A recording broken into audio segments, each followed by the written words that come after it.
Bonjour à tous, je suis ravie de vous retrouver aujourd'hui pour une nouvelle vidéo chronique scribée. Aujourd'hui je vais lire une histoire qui s'intitule L'étreinte mortelle de Anne Audely. Alors c'est une histoire de fantasy mais a priori ce serait une histoire MXM et une histoire avec des scènes violentes et assez difficiles à lire, donc j'imagine que ça doit pas être une histoire adressée aux moins de 16 ans, voire peut-être même 18 ans. Voilà, je préfère quand même le préciser. Alors je vous annonce aussi que c'est la dernière vidéo chronique scribée que je fais. Donc mais je vais relancer très prochainement les inscriptions sur ma page auteur Facebook, qui est donc Morgan Tride. Voilà, donc si vous voulez que je chronique votre histoire scribée, n'hésitez pas à liker ma page pour recevoir la notification quand les inscriptions seront ouvertes. Donc je vais commencer par le résumé. Chung-hee est un jeune étudiant coréen de 22 ans aux yeux des autres. Discret, froid et distant, il est surnommé le monstre par ses camarades car il possède une particularité qui les fait tous fuir. Une grande cicatrice barre sa joue gauche.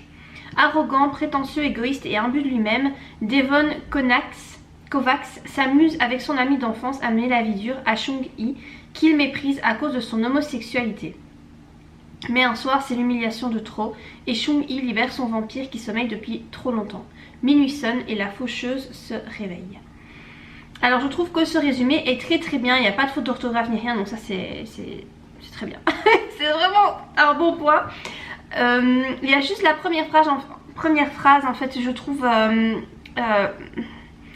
pas très bien formulée. Donc j'ai écrit Chung-hee est un jeune étudiant coréen de 22 ans aux yeux des autres. En fait on ne sait pas très bien aux yeux des autres à quoi ça se rapporte. Bon, comme on n'est pas con, on suppose que ce sont les autres qui ont l'impression que cet étudiant a 22 ans et qu'en fait il n'a pas 22 ans, mais tu vois c'est pas clair. Moi je trouve que la façon dont la phrase est formulée, tu vois, tu devrais pas mettre que c'est un étudiant de 22 ans puisqu'en fait ce n'est pas un étudiant de 22 ans. Tu vois, tu devrais mettre est un jeune étudiant qui à l'apparence, enfin tu vois, tu devrais formuler ça de sorte qu'il a l'apparence d'un étudiant de 22 ans mais qui n'a pas 22 ans, tu vois, si c'est clair ce que je dis. Mais tu vois, c'est pas un étudiant de 22 ans puisqu'il n'a pas 22 ans.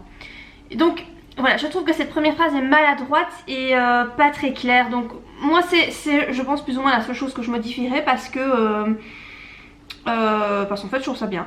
Voilà, le résumé franchement est très bien. C'est juste cette première phrase qui est mal formulée je trouve. Mais franchement pour le reste c'est très bien. Alors j'ai lu 3 parties, donc la 1, la 3 et la 4. Je voulais lire la 3 absolument parce que tu as mis moins de 18 ans entre parenthèses. Et effectivement tu as bien fait parce que tu décris une scène de viol qui est quand même assez voilà, assez violente. Bon, donc c'est clair que c'est pas une histoire à lire pour les plus jeunes, hein, voilà, ça c'est certain. Il n'y a que 4 parties à ton histoire. Et en fait le truc c'est que j'ai pas forcément de commentaires à faire parce que je trouve que c'est très bien écrit. J'ai pas de commentaires à faire. Voilà, tout simplement. Je trouve que il n'y a pas de faute. La concordance des temps est maîtrisée. Tu écris la 3e personne du singulier, il n'y a aucun problème par rapport à ça. Les dialogues sont très bien faits. Tu alternes entre phrases de dialogue, narration.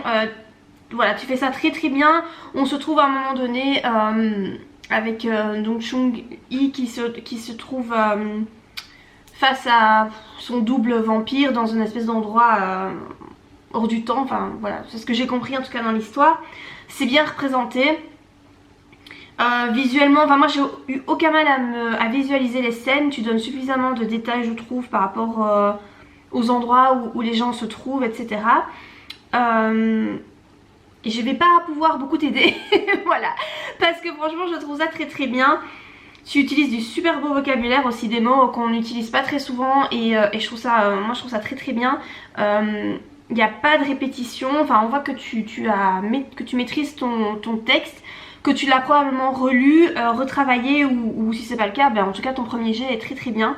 On voit que tu maîtrises l'écriture et t'as un chouette style. Franchement du coup j'ai pas de commentaires à faire pour que tu t'améliores parce que parce que en tout cas là pour le peu que j'ai lu, moi je trouve ça très très bien. Point de vue du style en tout cas, pour moi il n'y a pas... Voilà, il n'y a rien de vraiment qu'il faudrait retravailler.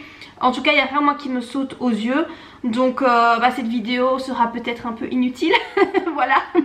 Même pour vous qui me regardez, ça sera peut-être un petit peu inutile. Moi si vous cherchez une histoire... une homo-romance un peu violente avec des créatures surnaturelles, puisqu'ici il s'agit d'un vampire, n'hésitez pas à aller lire cette histoire. Elle est bien écrite, donc franchement c'est super agréable, c'est fluide, c'est pas du tout... on ne doit pas se concentrer pour comprendre les phrases ni rien, voilà, c'est nickel. Moi je trouve ça très très bien. Donc voilà pour mon avis très court et pas forcément très utile. Bon écoute, j'espère quand même que ça te fera plaisir. Et du coup pour tous les autres, voilà, une vidéo qui sert à rien, mais bon voilà, au moins j'ai donné mon avis sur cette histoire. Donc n'hésitez pas à me rejoindre sur ma page auteur Facebook pour si vous voulez inscrire vous aussi votre histoire, puisque je rappelle que les inscriptions vont bientôt être ouvertes. N'hésitez pas à liker la vidéo, même si vous l'avez appréciée, voilà. Et puis n'hésitez pas non plus à vous abonner à ma chaîne si c'est pas encore fait. Et moi je vous dis à très bientôt pour de prochaines vidéos. Bye!